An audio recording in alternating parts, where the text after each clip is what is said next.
And you are watching PBS Books. Hi, I'm Fred Nahat along with Heather Montilla. Nice to have you along with us for the latest in our series of conversations, all in connection with the 20th Annual Library of Congress National Book Festival. That is, Heather, it is on now. We're so excited. Runs throughout the weekend. This year, the Library of Congress's annual National Book Festival will be held online between today and September 27th.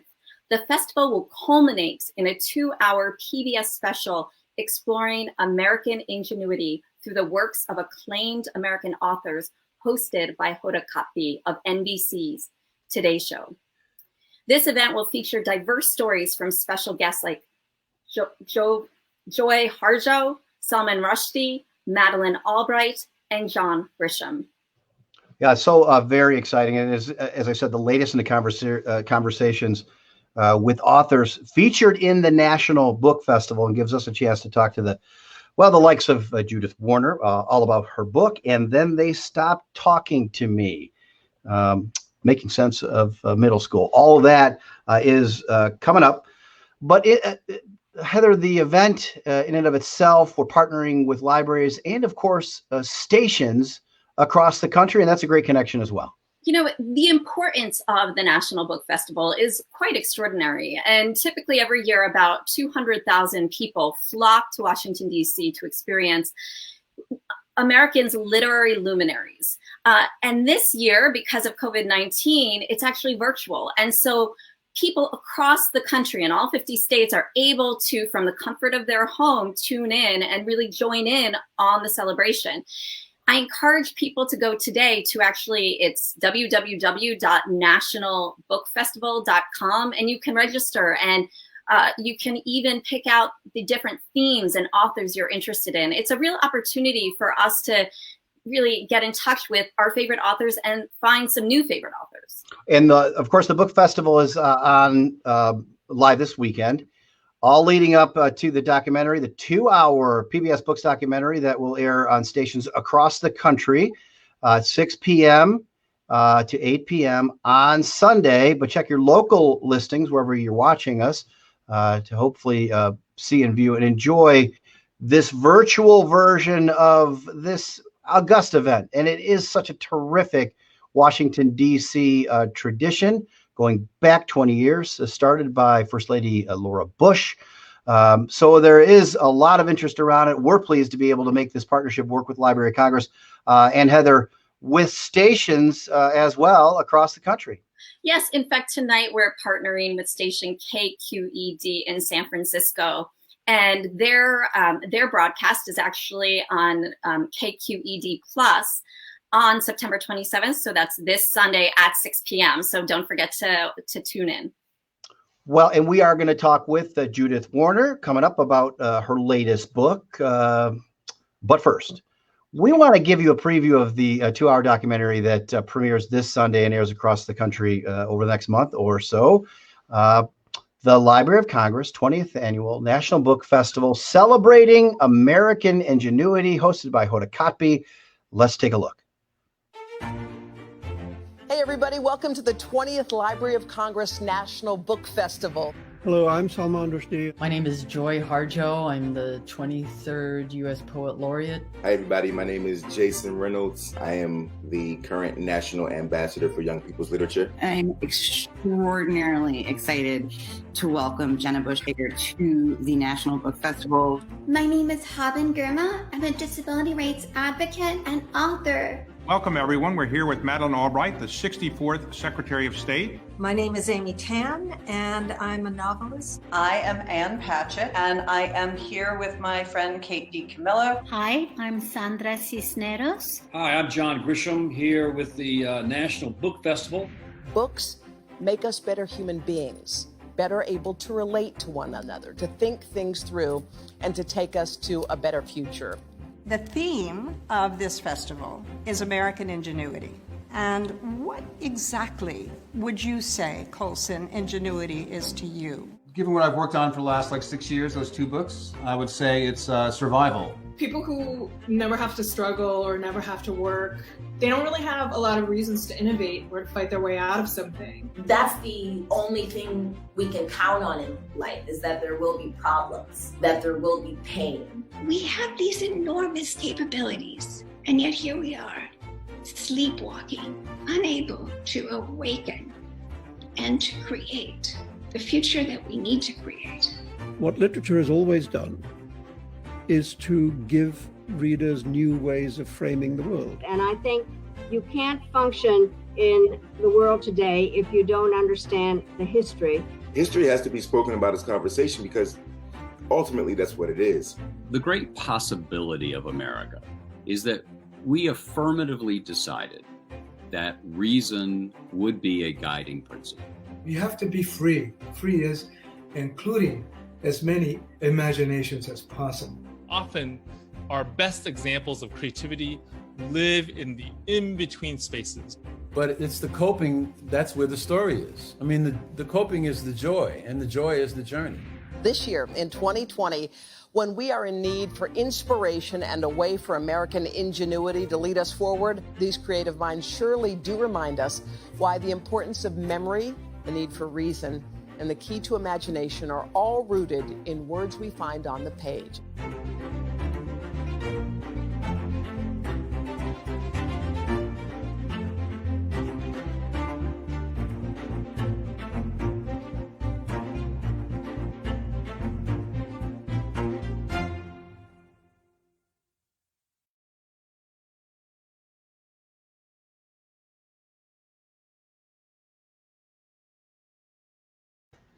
Celebrating American Ingenuity, the culmination really of this entire weekend of the National Online Virtual Library of Congress, the 20th Anniversary Book Festival. Heather, this is exciting. It is so exciting. We're so excited to partner with the Library of Congress for their 2020 National Book Festival. The festival, once again, is being held right now through Sunday, the 27th, and it's online. So just go online after the show and enjoy the amazing resources that are there to explore. And then don't forget, it concludes with a 2-hour PBS special on Sunday, but make sure to check your local listing. All right. Well, let's now bring in our guest author, Judith Warner. She is the author of the latest book, And Then They Stopped Talking to Me, Making Sense of Middle School, an award-winning author and currently senior fellow at the Center for American Progress, specializing in women's leadership and work family policy. Judith Warner, welcome to PBS Books. Thanks for being with us. I'm so glad to be here. And part of the Library of Congress event as well. Heather, it's great to have you here along with us. And I know the topic of this book, it's close to home with Heather because she's in that space with middle schoolers. So I would be remiss if I didn't let her take the lead on this interview.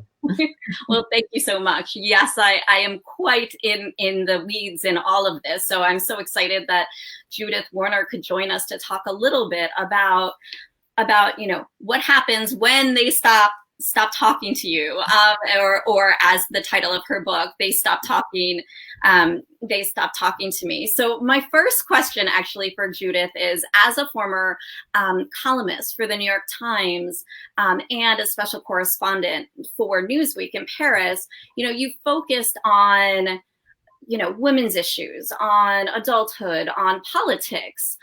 And I'm really curious to know, with all of these various things you've focused on, why it is that you've chosen to really write books and analyze and research on family relationships. That's a very good question. And I think it's the kind of thing where it's hard to have some sort of totalizing answer because I seem to always just fall into what I'm doing. But I would say that there is a theme that runs throughout the books that I've written in recent years. And that's basically a feeling of everybody seems to feel a certain way about something that they're accepting as an inevitability.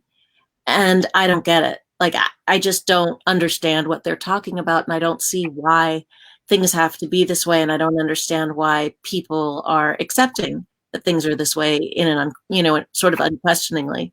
And with my book that came out in 2005, Perfect Madness, it was the American culture of motherhood. And then it was the way people talked about children's mental health issues. And now it was basically, the book came to me when I was a middle school mother, and really the adults were acting so weird, and I was feeling so weird. And everybody seemed to take for granted that that period in life was going to be horrific for our kids, that everybody was going to be mean and awful, and somehow we had to erect these battle lines and protect them no matter what, which of course, you know, for the current generation of parents can go really, really far. And I just thought, like, well, okay, why? You know, why do we feel this way? Did people always feel this way? How much does it have to do with our kids, and how much is it really about us? And so in terms of that thinking, though, you know, right now, COVID-19, middle school looks completely different across the board. And, you know, a helicopter parent is actually right there in the room, because many children across the country are being educated at home on their computers in their home. You know, what advice as parents struggle and navigate this difficult age that many say are their forgotten years, or I think you actually referenced it as the ugly years. You know, what do you tell parents, and what's your advice? You know, the ugly years was just basically my translation of the phrase that the French used to describe it. And, you know, different cultures talk about it in different ways. And it's funny because in the United States, we really think of it in terms of meanness and clickiness. And the title actually to me it wasn't about kids not talking to their parents.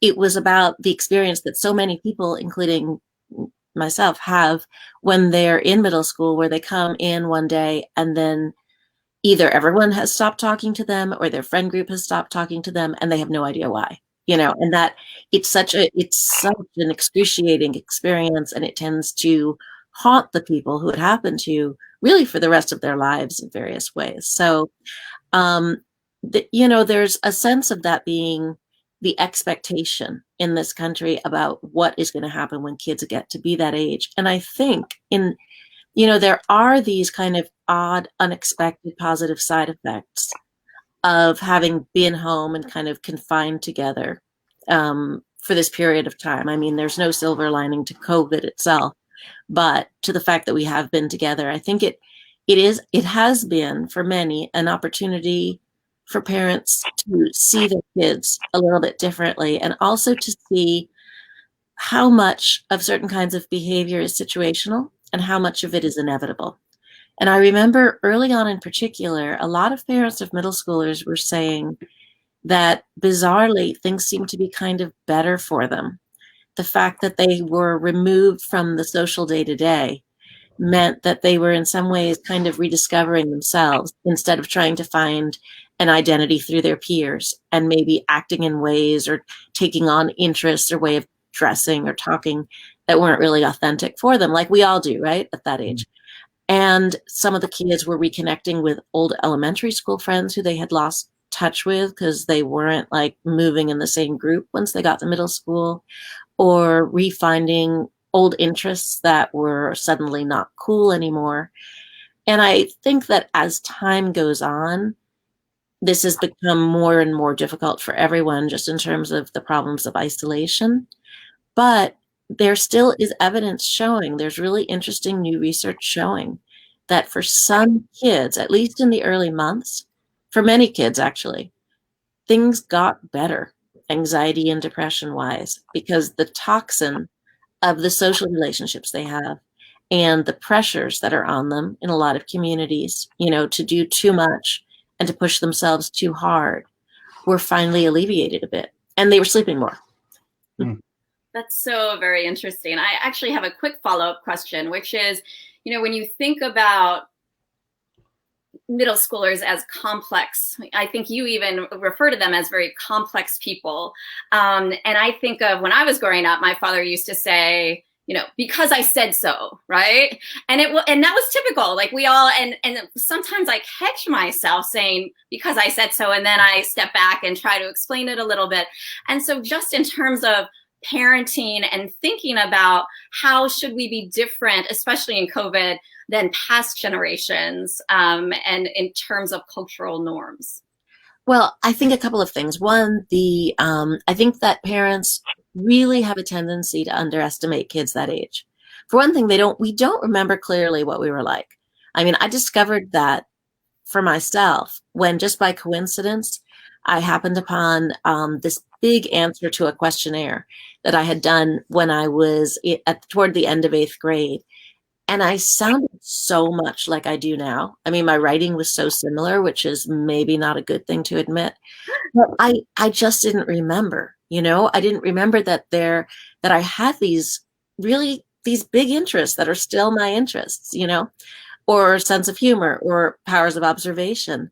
And, experts in this age group or teachers who work with them and who choose to work with them, who really like them, or school administrators, they've actually known this for over a century, that there are all of these new ways of thinking, new abilities to do things that are more complex, a greater engagement with the outside world, a very strong sense of justice and injustice. All these really interesting and valuable things come online at that age.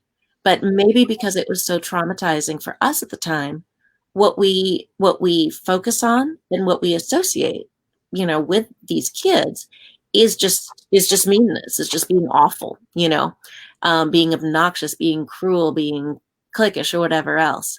And I think we need to get over that.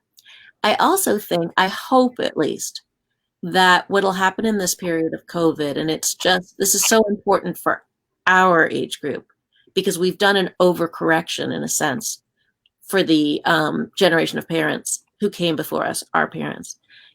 We want so badly to be sure that our children feel seen and understood and feel that we are present for them. And we've overdone it, as generations always overcorrect, right, for the group before. And being together all the time necessitates more than ever that people are able to have distance, that you can, especially psychological distance, kind of a separate realm, even while being in a close relationship. I would think that households everywhere are navigating that and figuring it out. I know that we are in my house. My daughters are now older.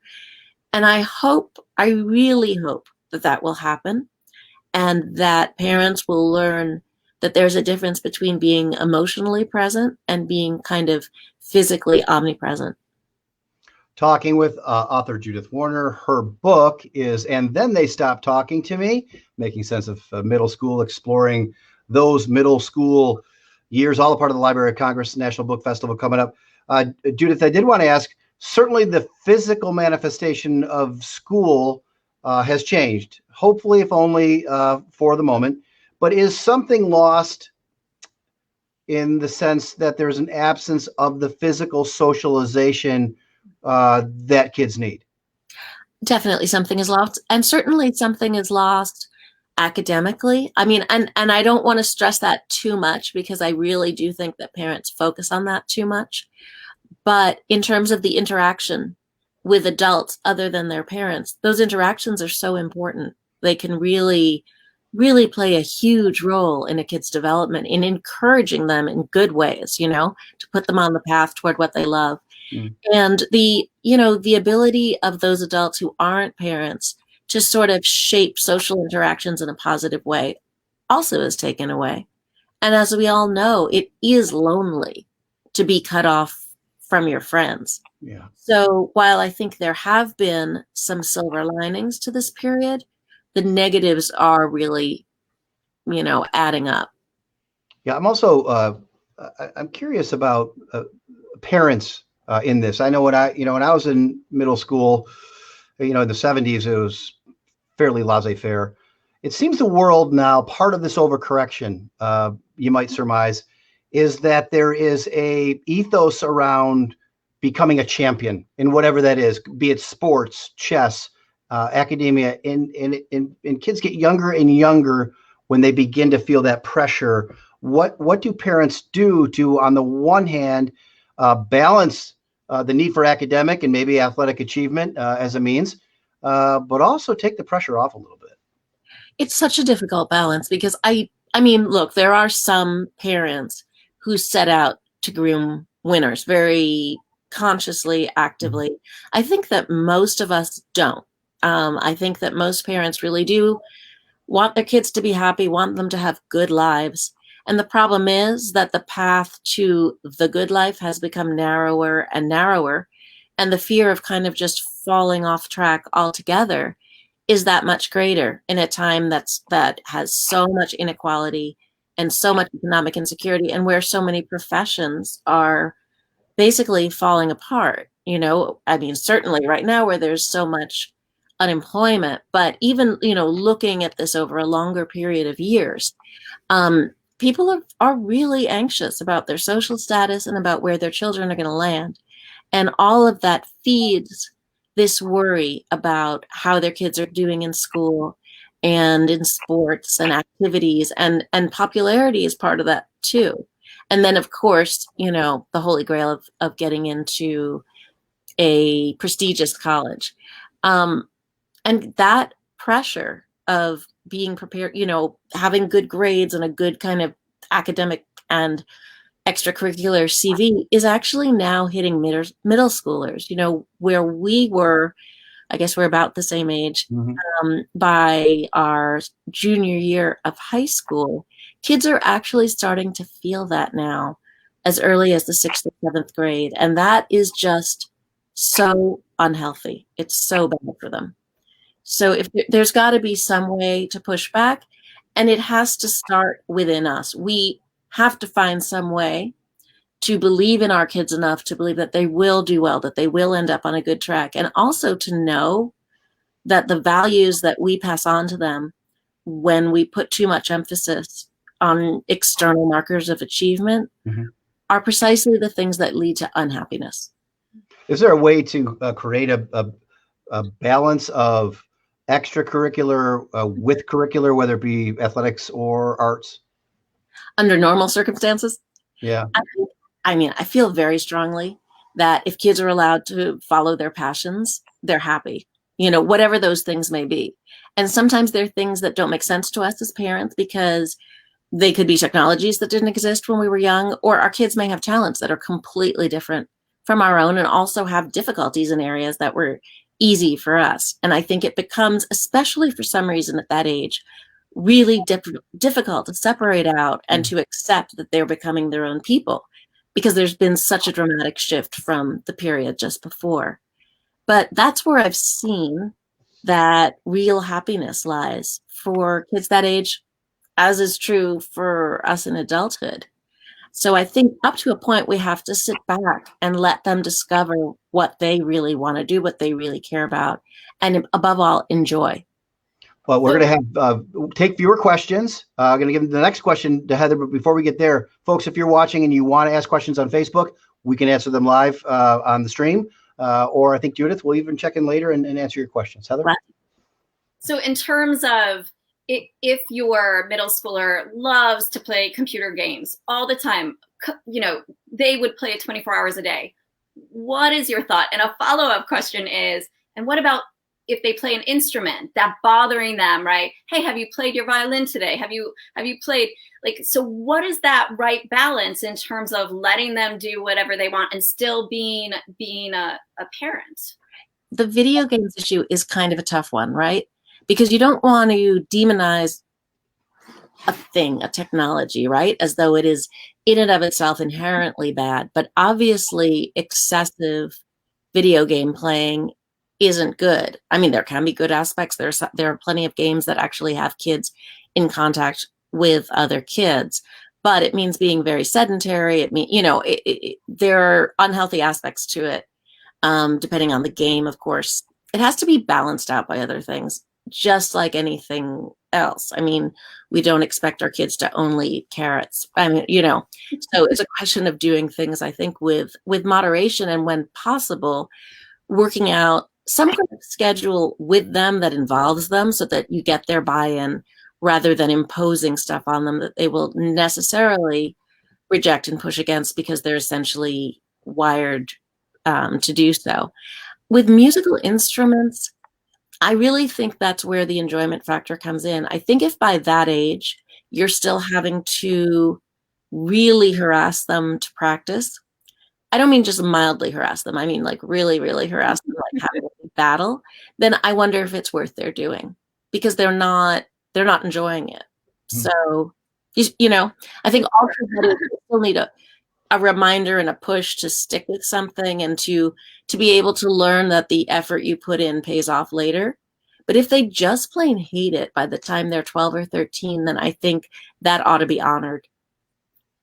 So in terms of kids overall, right, they're growing up in a very different social construct, a different framework, right? So most socialization, as we've discussed already, is on the computer or it's on their phone. And it's very interesting. I feel like the milestone for me was when I was 16, like being able to drive a car, get a license, right? Now for them, it's you know, getting a phone, and the age keeps on dropping. Like it used to be high school, and now it's middle school, now it's elementary school, right? And so the question is, I know that a big theme that I've read from you is about setting a high standard of kindness. Mm-hmm. And so I wanted to kind of have you speak a little bit about how do you, on these social platforms, when you can be so invisible or people don't seem like people, how do you help with your middle schooler establish that framework of this very important kindness? I think just as we have media literacy, we ought to have social media literacy. First of all, so that kids that age can start to understand, for example, that when people are posting their pictures from their social lives or from whatever else, that those are curated pictures, right? That the photos are often edited, that there's certain angles being used, and also that people are going out of their way. I mean, this is as true for adults, right? To put online the life that they want to see themselves having. You know, I think there's a certain extent that it's for other people, but it's also for themselves. So that they're aware of this, so that they don't perennially have the feeling of not measuring up to what is in fact a constructed image.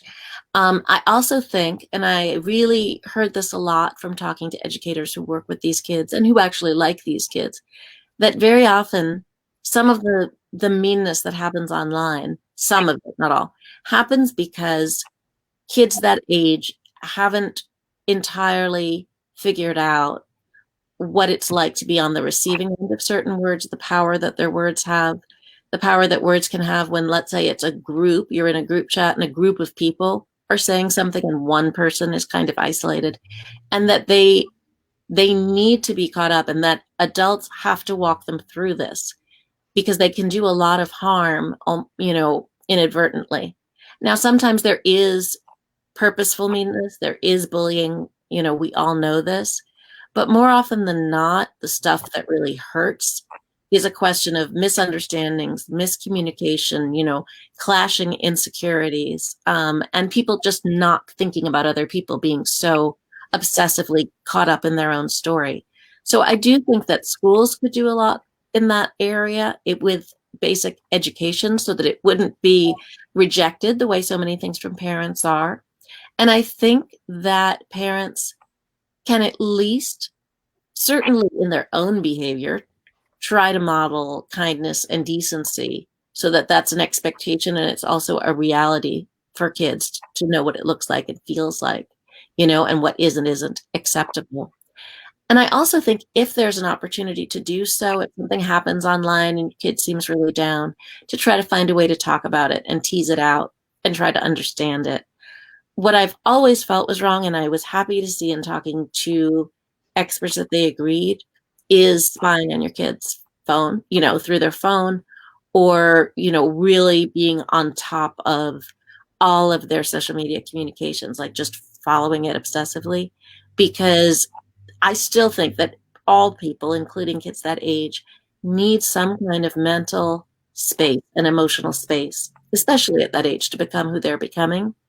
And it seems to me that doing all of that, instead of making parents less anxious and feeling, more in control, it actually just makes them more anxious. Yeah, understanding that with each new year, it seems you have Facebook, then Instagram, Snapchat, now TikTok. Those things change. Well, what about siblings? Do you think on balance parents get better at this, or is it each individual case by the epoch or era in which they're raising their kids, even if that era is 16 months later?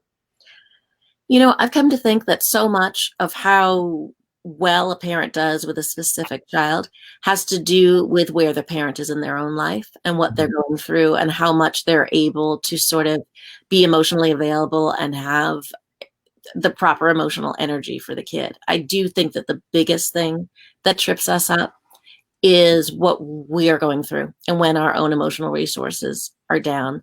And I also think, you know, there is a concept of fit between parents and children that some parents just do better, you know, with one sibling or another because it's easier, because they can understand them, because the kid doesn't trigger them in the same way.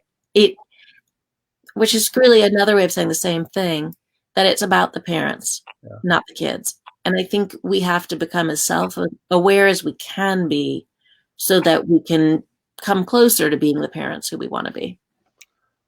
Great advice. Okay, so this is just this reminder. We are gathered together here on PBS Books with author Judith Warner on the occasion of our collective participation in the Library of Congress National Book Festival, which is on now, culminates in a 2-hour broadcast Sunday night, celebrating American ingenuity. You can go there now to loc.gov/bookfest and check out what you would love to see over the weekend, including that program. But Judith Warner reminds me to ask you, who do you read? What are you excited about between all of the writing that you do? What's on your nightstand? What are you reading? You know, there's a funny thing that's happened to me over the past 4 years where I have tried to get I've tried to get as far away as possible in literature. And it started with, you know, really long 19th century novels. And right now I'm in this period of kind of rediscovering literary modernism. So I'm reading a lot of stuff from the turn of the 20th century and kind of working my way through that. Some of the books that I loved in college, some of the books and authors I loved in college that I haven't reread since then.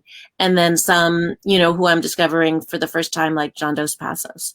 So that's like insanely nerdy and uninteresting to 99.5% of the population. But, you know, this is the truth. Well, the book festival is exciting. What does it mean to you to be a part of it?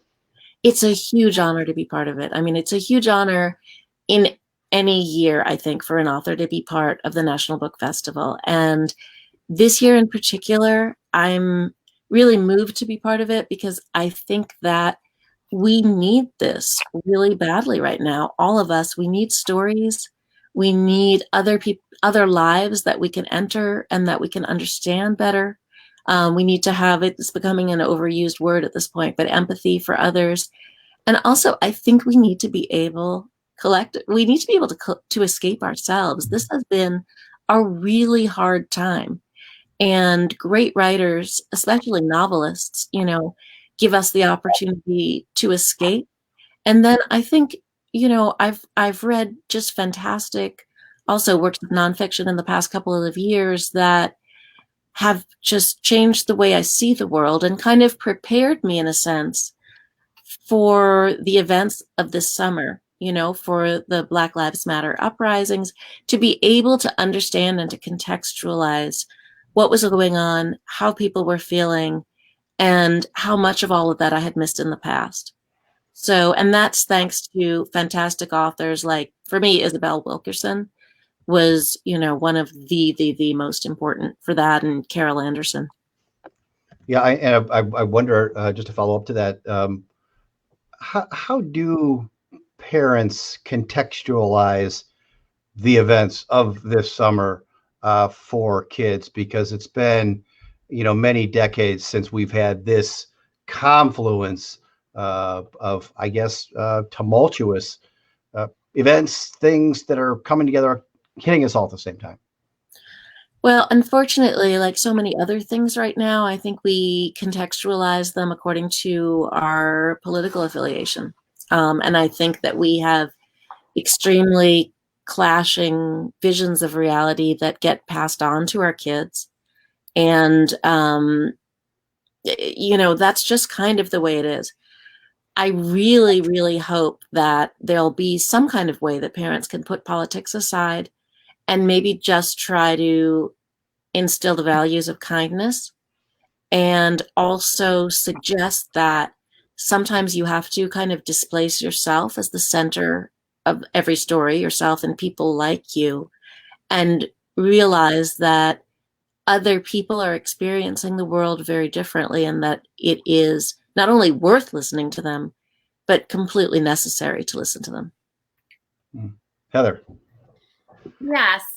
So an audience question actually is, during this interview today, you referenced that your daughter and your experience raising your daughter through middle school was part of the inspiration for your book.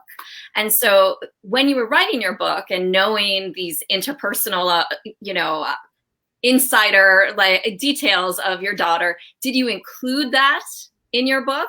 Are those details of raising your own daughter included in your book? No, they're really not. There were a couple of things that I did in order to try to protect their privacy, and also to protect the privacy of the other people in the community. This is a long time ago at this point. Well, not such a long time, but it's a while ago.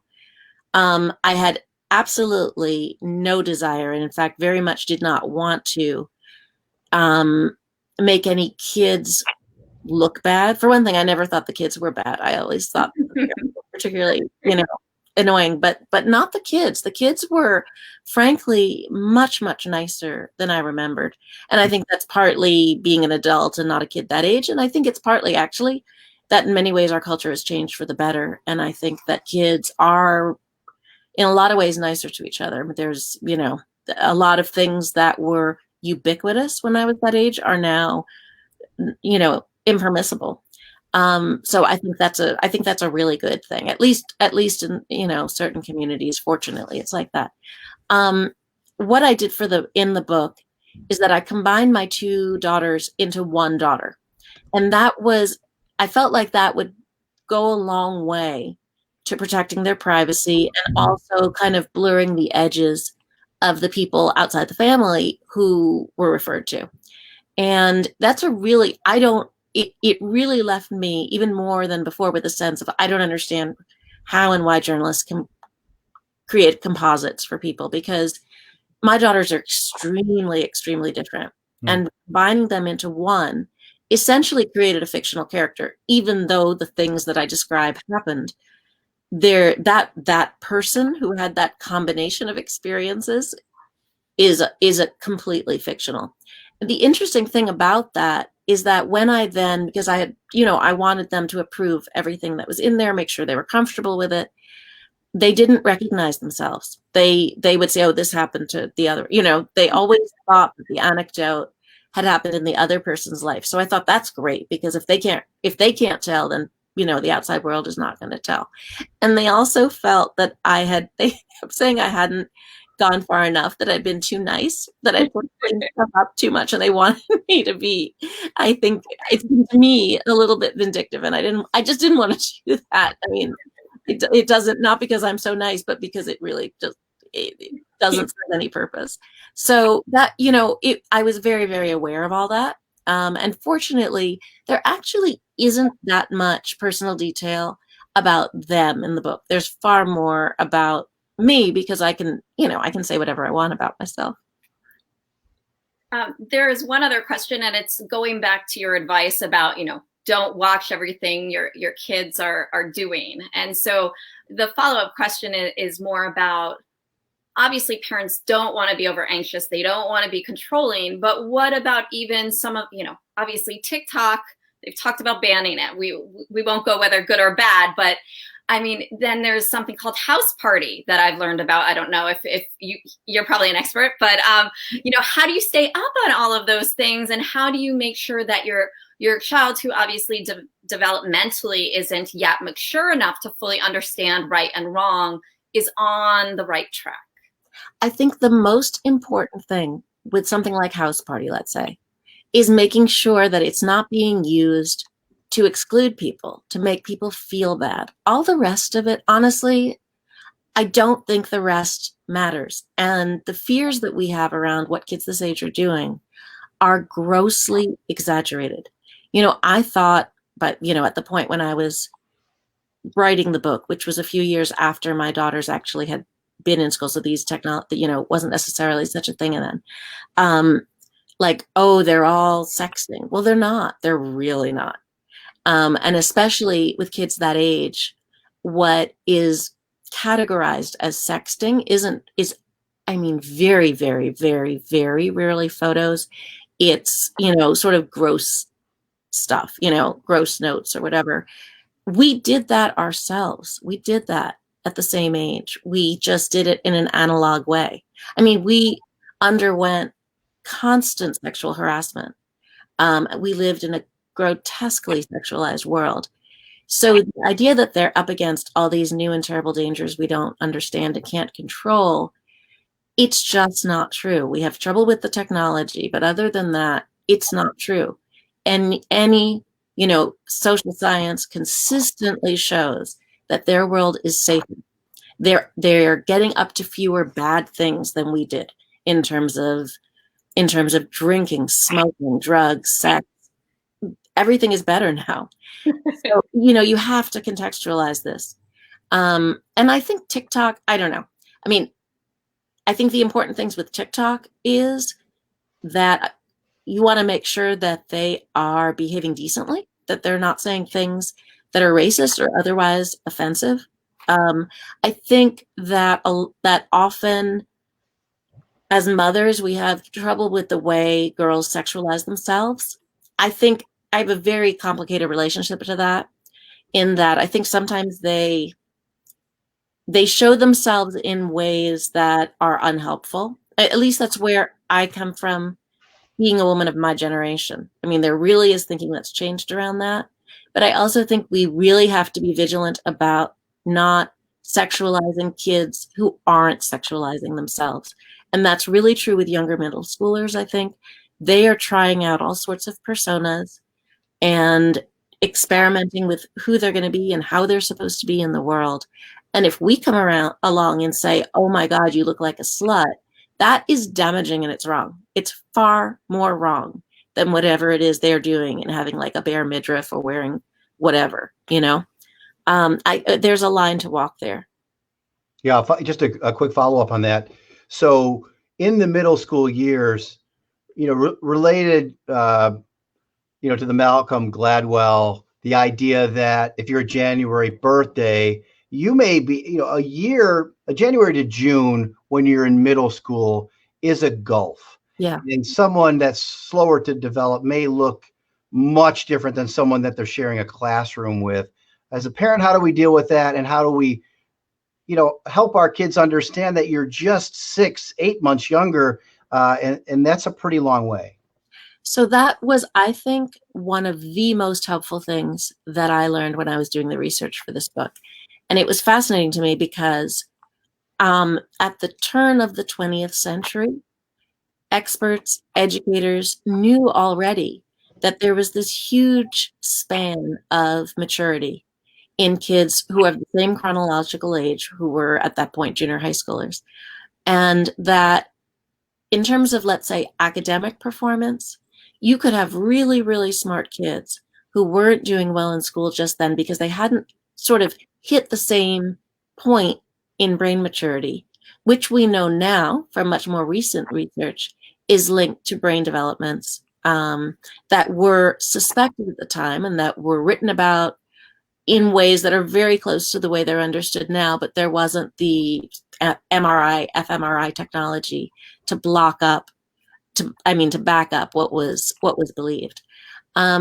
They've known this for so long, that there is, exactly as you say, there are these huge gaps in development, and for kids the same age, or kids who are 6 months apart, but sometimes, who just are the same age and who are kind of moving through maturation at a slightly different pace.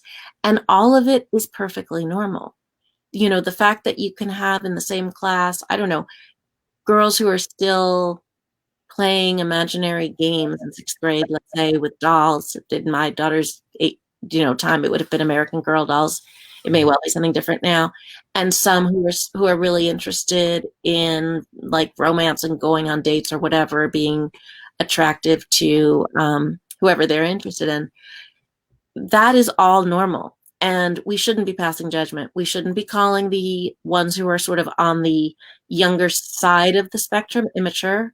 And we shouldn't be looking in a suspicious, judgmental way at the ones who are at the older end, because they internalize that. It makes them dislike themselves. It makes them feel that there's something wrong with themselves. It reinforces exactly the same kind of sorting and, hierarchy building that's going on with the kids in the first place. So I think that the way we handle that is, first of all, becoming really aware of the fact that it's all normal and that it's going to change all the time and that they're all going to end up where they're supposed to be. Really knowing that and then being able to relate to our kids with that kind of conviction and certainty, and pushing against the insecurity that they themselves are feeling because it's part of the age, rather than feeding it. We will let that be the final word. Author Judith Warner. The book is And Then They Stopped Talking to Me, Making Sense of Middle School, all a part of the Library of Congress event coming up. Judith Warner, thanks so much for being with us on PBS Books. Well, thanks for these wonderful questions, and thanks for having me. Really an honor. Thank you. So the Library of Congress National Book Festival, you can see Judith Warner and other authors featured. And it's on now. It's on this weekend. You can go there now to loc.gov/bookfest and see what you want to see, all culminating in the Library of Congress 20th Annual National Book Festival, celebrating ingenuity documentary that airs on PBS stations nationwide, 6 p.m. this Sunday. Check your local listings. Well, it's been terrific to be with you. Heather Montilla, who is our library bureau chief, a last word from you. What a great conversation with Judith Warner. She was amazing. It's, as someone who has a 5th grader and an 8th grader, it's great to get those tips from an expert. And, I'm looking forward to learning more from her by picking up her book and reading it from front to back. And connecting all of us through the power of reading and books. For Heather Montilla and all of us at PBS Books, thanks for watching. We'll see you next time. Thank you.